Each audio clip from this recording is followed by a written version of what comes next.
Tube Tamil வணக்கம். Iran நாடு சர்வதேச ஊடகவியலாளர்களுக்கு திறந்து விடப்பட்டிருக்கின்றது. இஸ்ரேல் அமெரிக்கா நடத்திய தாக்குதல்கள் எப்படி இருக்கின்றன என்பதையும் இந்த தாக்குதல்களுக்கும் அணுகுண்டு உருவாக்கத்திற்கான யுரேனியம் செறிவூட்டல் நடவடிக்கைகளை எட்டி தொடுவதற்கும் ஏதாவது சம்பந்தம் இருக்கின்றதா என்பதை பாருங்கள் என்பது இதனுடைய கருத்தாகும். இதுவரை இருவருக்கும் யுத்தம் மீண்டும் தொடங்கவில்லையாக இருந்தாலும் யுத்தம் மீண்டும் தொடங்கலாம் என்று டொனால்ட் ட்ரம்ப் கூட இப்பொழுது கோடி காட்டி இருக்கின்ற நிலையில் ஈரானுக்கு உள்ளே சென்ற ஊடகவியலாளர்கள் ஈரான் திறமைசாலித்தனமாக இருந்தாலும் எப்படி ஈரானினுடைய விஞ்ஞானிகளை போட்டு தள்ளியதும் அதுபோல படைப்பிரிவு உயர் தலைவர்களை இஸ்ரேல் தன்னுடைய அதிரடி தாக்குதல்களினால் கொத்தாக கொன்றொழித்திருக்கின்றதே, இந்த தாக்குதல் எப்படி நடைபெற்றது என்று விசாரித்திருக்கின்றார்கள். இஸ்ரேலினுடைய உளவு பிரிவு முக்கிய விஞ்ஞானிகள் படைத்துறை தலைவர்களையும் ஹாலிவுட் பாணியில் எப்படி சுட்டு தள்ளியது. இது ஒரு த்ரில்லர் கதைதான். இதனுடைய உண்மை என்னவென்று இஸ்ரேலில் இருக்கின்ற த்ரில்லர் எழுத்தாளர் ஜோய்சி மெல்மேன் அவர்கள் எழுதியிருக்கின்ற கட்டுரை இங்கே இடம்பெறுகின்றது. இந்த கட்டுரை தான் இஸ்ரேலில் நிற்கும் ஊடகவியலாளர்களுக்கான பதிலாகவும் இருக்கின்றது. திரைப்படத்திலும் கதைகளிலும் வருகின்ற கற்பனை பாத்திரங்கள் துப்பாக்கியாலும் வெடிகுண்டுகளாலும் கொல்லப்பட அவர்கள் திரைப்படத்தில் மட்டும் உயிரிழக்கின்ற பொழுது அந்த கதை சுவாரஸ்யமானதாக நமக்கு அமைந்து விடுகின்றது. ஆனால் அதே கதை நிஜ வாழ்க்கையில் நடைபெற்று பலருடைய உயிர்கள் பார்த்து கொண்டிருக்க பலியாவதை நினைக்கின்ற பொழுது அந்த கதை மிக மிக போர் அடிக்கின்ற ஒரு கதையாகவே அமையும். ஏனென்றால் அந்த த்ரில்லரினுடைய அறிவார்ந்த தன்மையை ரசிக்க முடியாமல் ஒரு நயவஞ்சகத்தனமான செயலானது என்றும் எப்பொழுதும் மன்னிக்க முடியாத ஒரு இடத்திற்கு இஸ்ரேலை கொண்டு செல்லக்கூடிய அளவுக்கு ஆபத்தான வேலைகளை இஸ்ரேல் செய்து கொண்டிருந்தது. அவர் குறிப்பிடுகின்றார், இஸ்ரேலுக்கு பேச்சுவார்த்தை மூலம் தீர்வு காண தெரியாது. இதுவரை இஸ்ரேல் யாருடனும் பேசி எதையும் தீர்த்ததாக இல்லை. இஸ்ரேலுக்கு போர்தான் தெரியுமே அல்லாமல் அந்த போரை சரியான முறையில் முடிக்கவும் தெரியாது. மூன்றாவது, இஸ்ரேலுக்கு சரியான முறையில் மற்றவர்களுடன் மரியாதையாக இருந்து பேசவும் தெரியாது என்று குறிப்பிடுகின்றார். ஆகவே இஸ்ரேலை பொறுத்தவரையில் போரும் எதிரிகளை வீழ்த்துவதன் மூலமாக தன்னுடைய இலக்கை நோக்கி செல்கின்றது என்றும் இஸ்ரேலினுடைய ஈரானுக்குள் நடத்தப்பட்ட தாக்குதல் எல்லாம் ரசனைக்குரிய கதைகளே அல்ல என்று அவர் கூறுகின்றார். இஸ்ரேலினுடைய மூசாட் படைப்பிரிவினர் உளவு பிரிவினர் ஈரானில் இருந்தே அதிகமாக செயற்பட்டிருக்கின்றார்கள். அதுதான் பெரும் சோகமாகும். சுமார் 1.5 நாட்களில் 40 பேரை போட்டு தள்ளி இருக்கின்றார்கள் ஈரானுக்கு உள்ளே. இதில் ஒரு சிலருடைய பெயர்கள் தான் வந்தது ஊடகங்களுக்கு உள்ளே. ஆனால் மொத்த எண்ணிக்கை 40. மேலும் பலர் தப்பி விட்டார்கள். தப்பியவர்களுக்கு இந்த ஆபத்தான அனுபவம் தெரியும். இஸ்ரேலினுடைய மூசாட் படையானது 15 to 20 வருடங்களாக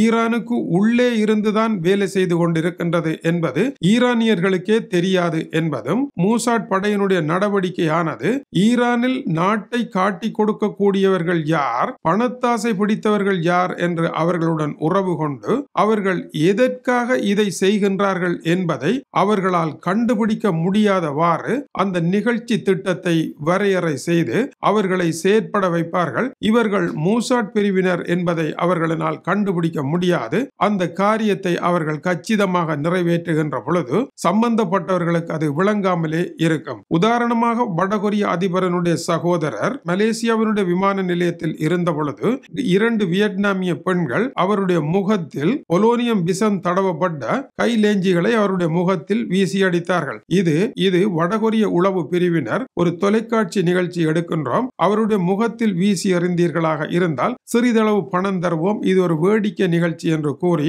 அவர்களை ஏமாற்றி இருந்தார்கள். இப்படியாகத்தான் அவர்கள் ஏமாற்றி ஈரானில் இருக்கின்ற அப்பாவிகளை சிறப்பாக பயன்படுத்துவதில் வெற்றி பெற்று ஈரானில் இருக்கின்ற பெரும் பெரும் மேதைகளை எல்லாம் போட்டு தள்ளி இருக்கின்றார்கள் என்பது அவருடைய கருத்தாக இருக்கின்றது.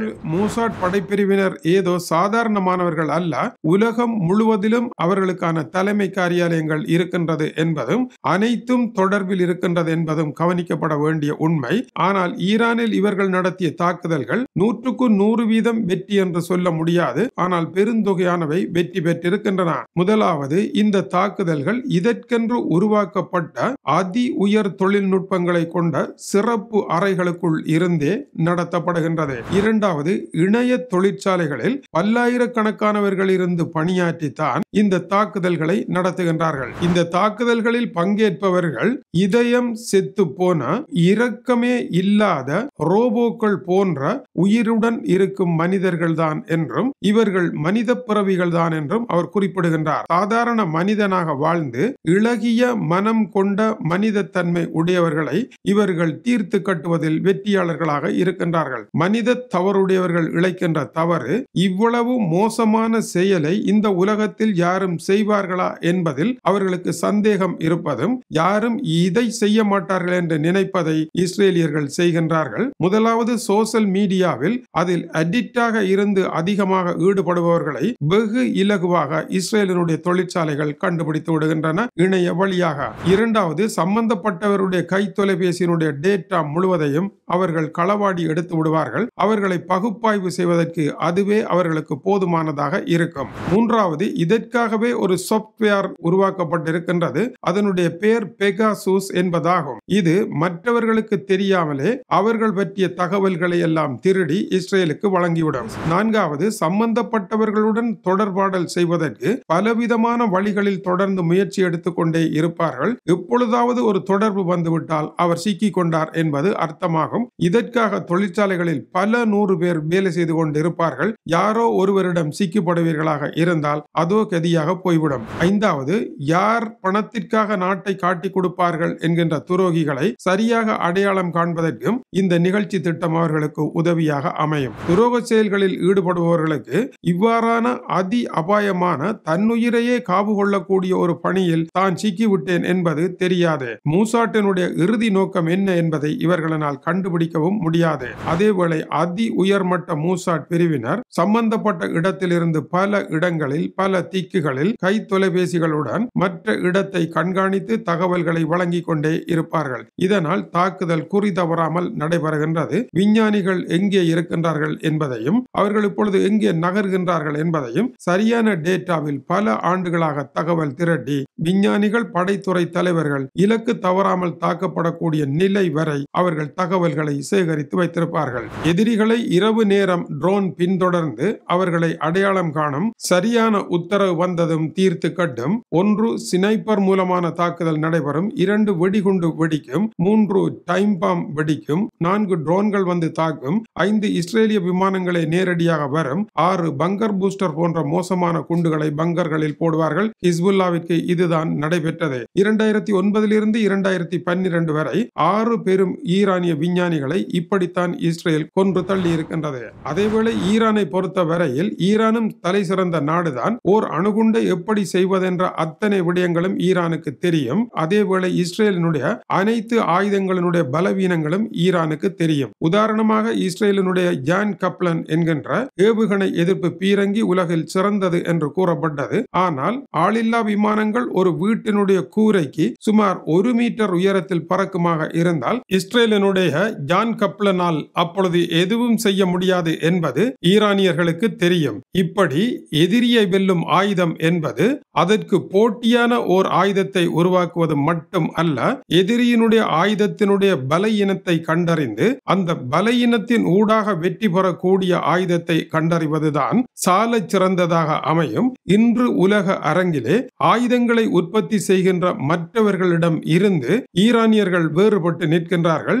ஈரானினுடைய ஏவுகணைகள் இஸ்ரேலில் விழுந்த பொழுது இஸ்ரேலினால் எதுவும் செய்ய முடியாமல் போயிருந்தது கவனிக்கத்தக்கது. அது மாத்திரமல்லாமல் ஹைப்பர்சோனிக் ஏவுகணைகளையும் ஈரான் ஏவி இருப்பதை பார்த்த பொழுது இஸ்ரேல் அதிர்ச்சி அடைந்தது. இப்பொழுது உடைந்து கிடக்கின்ற இஸ்ரேலை நீங்கள் பார்ப்பீர்களாக இருந்தால் இவ்வளவு பெரிய அடியை இஸ்ரேல் வாங்கி இருக்குமா என்பதை நம்ப முடியாத அளவிற்கு ஈரானுடைய திறமை இருப்பதையும் மறுப்பதற்கு இல்லை. இந்த திறமை காரணத்தினால் தான் ஈரானிடம் இருந்து வருகின்ற அணுகுண்டும் ஆபத்தானதாக இருக்கும் என்று கருதுகின்றார்கள். அந்த அடிப்படையில் ஈரான் மட்டும் அணுகுண்டை உருவாக்கி விடுமாக இருந்தால் அதன் பின்னர் இஸ்ரேலினுடைய இந்த ஜேம்ஸ் பொண்ட் விளையாட்டுகள் எதுவுமே செல்லுபடியற்றதாக போய் ஈரானுடன் பேச்சுவார்த்தை ஒன்றை நடத்த வேண்டிய சூழ்நிலைதான் வரும். அதன் பின்னர் ராஜதந்திர முடிவொன்றுதான் சரியானதாகவும் அமையும். ஜோசி மெல்மேன் மேலும் கூறுகின்ற பொழுது இஸ்ரேலுக்கு ராணுவ வெற்றி என்றால் என்னவென்று தெரியாது. அவர்கள் நேர்மையான வழியில் வெல்வதுதான் ராணுவ வெற்றி. அப்பொழுதுதான் பகைவனுடனும் நாளை நட்பாக இருக்க முடியும்.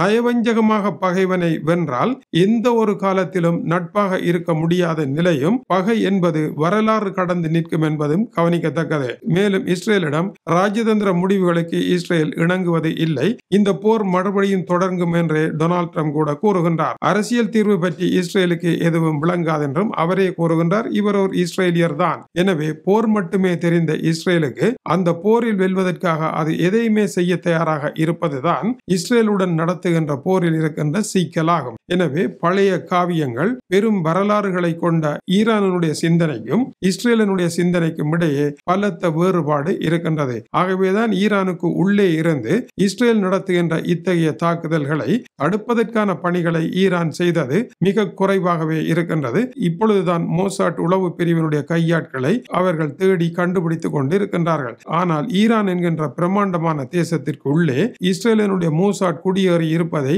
கண்டுபிடிப்பது இலகுவான காரியம் அல்ல.